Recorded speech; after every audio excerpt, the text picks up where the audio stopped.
వైఎస్ఆర్సీపీ నేత మెక్కపాటి రామ్మోహన్ మాట్లాడుతున్నారు. లైవ్ లో చూద్దాం. యాజ్ కన్క్లూజివ్ ప్రూఫ్ అని అంటున్నారు. మీడియా అంతా తప్పుగా కోట్ చేసింది నన్ను. నేను చెప్పని విషయాలన్నీ కూడా నేను చేయను అన్నట్లుగా చెప్తున్నారు ఆయన. అది మీకే వదులుతున్నాం. 15 ఛానల్స్ ఎలక్ట్రానిక్ మీడియానే కాకుండా ప్రెస్ మీడియా అంతా కూడా హిందూ, టైమ్స్ ఆఫ్ ఇండియా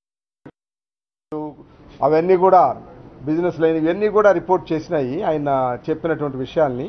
ఆ వీడియోలో కూడా తప్పనిసరి ఆయన నేను తెలుగుదేశం పార్టీలో చేరుతున్నానని చెప్పడం జరిగింది ఆయన. ఆ పరిస్థితుల్లో ఆ సీడీ కూడా ఇవ్వడం జరిగింది వాళ్ళకి. వాళ్ళు బహుశా నేను వచ్చిన తర్వాత విట్నెస్ అయిపోయి వచ్చిన తర్వాత సీడీ ప్లే చేసి కూడా చూస్తారు. అక్కడ ఉన్నటువంటి చైర్మన్ గారు మిగతా గౌరవ సభ్యులందరూ కూడా చూసి అది ఏమిటనేది వాళ్ళు కూడా తెలుగులో చెప్పున్నారు ఆయన. నేను ఐ హ్యావ్ జాయిన్డ్, తెలుగుదేశంలో చేరిపోయాను.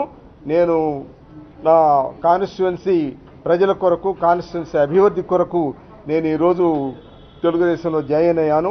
ఇక్కడ ఇంకా 5 సంవత్సరాలు ఎలక్షన్స్ లేవు. ఇక్కడ బీజేపీ గవర్నమెంట్ వచ్చింది, అక్కడ టీడీపీ గవర్నమెంట్ వచ్చింది. ఇద్దరు కూడా అలయన్స్ పార్ట్నర్స్గా ఉన్నారు అక్కడ ఇక్కడ. అందుకొరకు నేను జాయిన్ అయ్యానని చెప్పడం జరిగింది ఆయన. జాయిన్ అయ్యానని చెప్పడమే కాకుండా ఒకవేళ నేను డిస్క్వాలిఫై చేసి తిరిగి ఎన్నికలు వస్తే గొప్ప మెజారిటీతో నేను ఎలక్షన్ కంటెస్ట్ చేస్తాను, గొప్ప మెజారిటీతో గెలుస్తానని చెప్పడం కూడా జరిగింది ఎస్పీ రెడ్డి గారు. అదే విషయం మనం చెప్పాం. కాకపోతే వాళ్ళు మీరు షోకాజ్ నోటీస్ ఇచ్చారా ఏదో క్వశ్చన్స్ అడిగారు అనుకోండి నన్ను.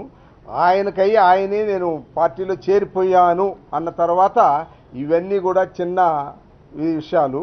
అందువల్ల ఆయన డిస్క్వాలిఫై చేయమని చెప్పి మనం అడగడం జరిగింది. ఆయన విట్నెస్ ఇవ్వాల్సి ఉంది. ఆయన మరి ఆరోగ్యం బాగా అయిన తర్వాత వెంబడే పిలుస్తారు బహుశా. వచ్చి ఆయన చెప్పిన తర్వాత ఆయన సమాధానం చెప్పిన తర్వాత ప్రివిలేజ్ కమిటీ స్పీకర్ గారికి రికమెండ్ చేస్తుంది ఏం యాక్షన్ తీసుకోవాలనేది. కాకపోతే ఈరోజు ఆయన చెప్తున్నదంతా కూడా మెయిన్గా ఏంటంటే నన్ను మీడియా, ఎలక్ట్రానిక్ మీడియా కానివ్వండి, ప్రెస్ కానివ్వండి అందరూ కూడా మిస్కోట్ చేశారు. వాళ్ళ వార్తల్నే మనం నిజంగా తీసుకోవాల్సిన అవసరం లేదనేది ఆయన వాదనగా ఉంది. దానికి మీ మొత్తం మీడియా అంతా కూడా సమాధానం చెప్పవలసిన అవసరం ఉందని కూడా నేను మనవి చేస్తున్నాను. అందువల్ల తప్పనిసరిగా ఆయన ఆరోగ్యం బాగైన తర్వాత వచ్చి ప్రివిలేజ్ కమిటీ ముందు అటెండ్ అయ్యి ఆయన సమాధానం చెప్తారు. సమాధానం చెప్పిన తర్వాత మరి ప్రివిలేజ్ కమిటీ ఏం రికమెండ్ చేస్తుందో స్పీకర్ గారికి చూద్దాం. తప్పనిసరిగా ఆయన మీడియాలో ఖచ్చితంగా చెప్పారు నేను తెలుగుదేశం పార్టీలో జాయిన్ అవుతున్నాను అని. చెప్పడమే కాకుండా ఎలా మహానాడు ఆయన 25వ తేదీ మే 25వ తేదీ జాయిన్ అయినారు. మనందరికీ తెలుసు. మే 16న రిజల్ట్స్ వచ్చాయి.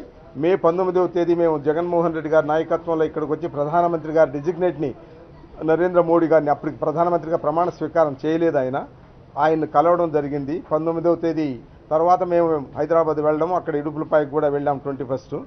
ఆయన